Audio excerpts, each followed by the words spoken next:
পুরোটা যখন ব্যবহার হবে যে a batch of students, a batch of students মানে হচ্ছে ছাত্রের দল, এক্ষেত্রে আমাদের এটা পুরোটা কাউন্ট হবে সিঙ্গুলার হিসাবে। আবার এ যখন উঠে যাবে ব্যাচেস অফ স্টুডেন্ট, এক্ষেত্রে যদি ব্যবহার হয় তাহলে এটা ব্যবহার হবে প্লুরাল হিসাবে এবং ভার্ব হবে প্লুরাল, আর এক্ষেত্রে হবে সিঙ্গুলার ভার্ব। ওকে, প্রত্যেকটার শুরুতে এ থাকবে, ঠিক আছে? প্রত্যেকটার শুরুতে হচ্ছে এ থাকবে, এ, তারপরে থাকবে হচ্ছে কালেকটিভ নাউন, তার কি হবে অফ, তারপরে হচ্ছে এখানে হবে আমাদের কমন নাউনটা, তারপরে আচ্ছা আমাদের কমন নাউনের সাথে এস যুক্ত হবে, ঠিক আছে? এই সেম ক্যাটাগরিতে আমরা যদি এই দিকেও সাইজ করে নিই অফ কমন নাউন এস, ঠিক আছে? সেম সেম এগুলো চলতে থাকবে। তো ডেন্স, এরপরে আরো কিছু লেখা আছে, ঠিক আছে? তো এই পুরোটা হচ্ছে ফ্রেজের মতো কাজ করবে সেন্টেন্সে। সেন্টেন্সে এই পুরো ওয়ার্ডটা হচ্ছে আমাদের কিসের মতো কাজ করবে? ফ্রেজের মতো। মানে হচ্ছে এ ব্যাচ অফ স্টুডেন্টস, এইটা হচ্ছে পুরোটা একটা ফ্রেজের মতো কাজ করবে এবং এটার নাম হবে হচ্ছে, অর্থ হবে হচ্ছে আমাদের ছাত্রের দল, ছাত্রের দল।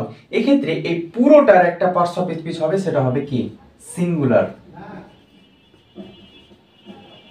ঠিক আছে? এখানে স্টুডেন্টস আছে, এটা দেখে এরপরে ভার্বটা প্লুরাল দেওয়ার কোনোই মানে হয় না, বা প্লুরাল ভার্ব দিলেই হচ্ছে এটা ভুল হয়ে যাবে।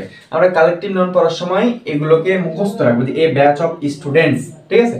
এই পুরোটা হচ্ছে আমাদের পার্টস অফ স্পিচটা কি হবে? সিঙ্গুলার। এই ক্ষেত্রে এর পরে যে ভার্বটা হবে সেটা হবে আমাদের সিঙ্গুলার ভার্ব।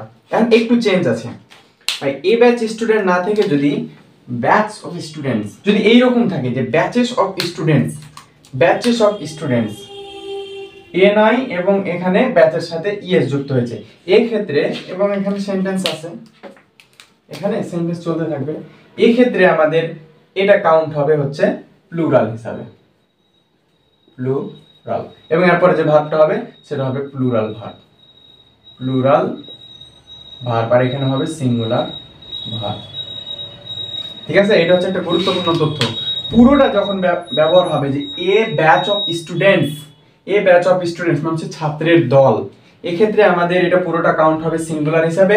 আবার এ যখন উঠে যাবে ব্যাচেস অফ স্টুডেন্ট, এক্ষেত্রে যদি ব্যবহার হয় তাহলে এটা ব্যবহার হবে প্লুরাল হিসাবে এবং ভার্ব হবে প্লুরাল, আর এক্ষেত্রে হবে সিঙ্গুলার ভার্ব। ওকে, বুঝা গেল? তো তাহলে এখানে হচ্ছে আমাদের কালেকটিভ নাউন কোনটা?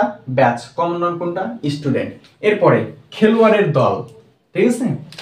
খেলোয়াড়, প্লেয়ার, এটা তো আমরা জানি, এর কমন নাউনটা হচ্ছে, ঠিক আছে, প্লেয়ার্স। এখন এই ক্ষেত্রে কোন কালেকটিভ নাউনটা ব্যবহার হবে? দল তো এখানে, তাহলে এখানে কি ব্যাচ ব্যবহার হবে? এ ব্যাচ অফ প্লেয়ার্স? না, এখানে ব্যাচ ব্যবহার হবে না, তাহলে এখানে কি ব্যবহার হবে? এখানে ব্যবহার হবে টিম। ভাই এটা কি করে বুঝলেন? মুখস্থ, বীজগণিতের সূত্রের মতো। এটা একটু মুখস্থ রাখতে হবে, ফ্রেজের মতো কাজ, এখানে কোনো স্ট্রাকচার মানবে না, ঠিক আছে? এরপরে কোন কি আছে? শিকারী কুকুরের দল, আমরা এখানে ব্যাচ ব্যবহার করলাম, তারপর যে টিম ব্যবহার করলাম। এখানে দলের ক্ষেত্রে কি ব্যবহার করব? শিকারী কুকুর, শিকারী কুকুর কমন নাউন, এটা তো সহজ, হান্টস, এটা আমরা জানি। এইটা যে হচ্ছে শিকারী কুকুরের ক্ষেত্রে হান্টস, এটা তো আমরা জানি। শিকারী কুকুরের ক্ষেত্রে কোন কালেকটিভটা নাউন ব্যবহার হবে? ব্যাচ নাকি টিম? কোনটা? কোনটাই না, এক্ষেত্রে ব্যবহার হবে হচ্ছে pack, P A C K, pack. দেখেন এটাই হচ্ছে একটু ঝামেলার বিষয় যে কোন কমন নাউনগুলোর ক্ষেত্রে কোন কালেকটিভটা ব্যবহার হচ্ছে, অথবা কোন কালেকটিভটা কোন কমন নাউন নিয়ে গঠিত। ওকে, এরপর হচ্ছে নেকড়ের দল, নেকড়ে, অলস, এটা নিয়ে না, অলস। তারপর হচ্ছে নেকড়ে, এখানে কি হবে? এখানেও প্যাক হবে, ঠিক আছে? এরপর হচ্ছে গাধা, এসএস, এখানে কি হবে? এখানেও প্যাক হবে, ঠিক আছে? এরপর হচ্ছে ডাকাত, রবার্স, রবার্স। তাহলে এই ক্ষেত্রে কি হবে? এই ক্ষেত্রে কি প্যাক হবে নাকি টিম হবে নাকি ব্যাচ হবে? এই ক্ষেত্রে হতে পারে গ্যাং অথবা ব্যান্ড, ঠিক আছে? তাহলে এই সেম সিস্টেমে এই